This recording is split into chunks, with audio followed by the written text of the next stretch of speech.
Institucioni ligjvënës konstatoi dorëheqjen e gjykatës së kushtetuese Jadranka Dabović Anastasovska të paraqitur dje me shpjegim të shkurtër se vendimin e kishte marrë për arsye familjare dhe shëndetësore.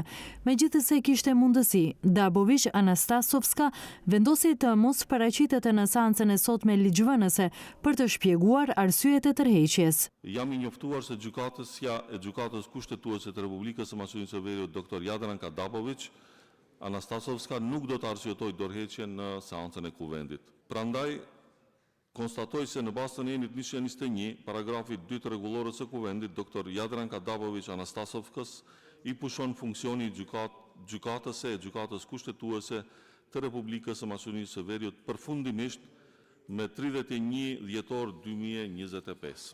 Zëvendësimin për Dabović Anastasovska duhet të zgjedhë pikërisht kuvendi, po prej atje nuk ju përgjigjen pyetjeve tona se kur do të shpallet konkurse për zgjedhjen e gjykatësit të ri kushtetues. Ndërkohë në gjykatën kushtetuese ende pritet zëvendësimi për gjykatësen Elizabeta Dukovska, e cila me vendim të gjykatës administrative më herët këtë vit u shkarkuan nga funksioni gjykatëse në kushtetuese. Vendin e saj duhet ta plotësoj një gjykatës me propozim të Këshillit Gjyqësor, kurse kreu I Këshillit në deklarat për mediat tha se shpreson që propozimi do të dorëzohet deri në fund të vitit. Patëm disa mbledhje pune në Këshillin Gjyqësor, patëm mendime të ndryshme dhe mendoj se jemi para harmonizimit të atyre mendimeve të ndryshme para se ta vendosim si pikë në rendin e ditës.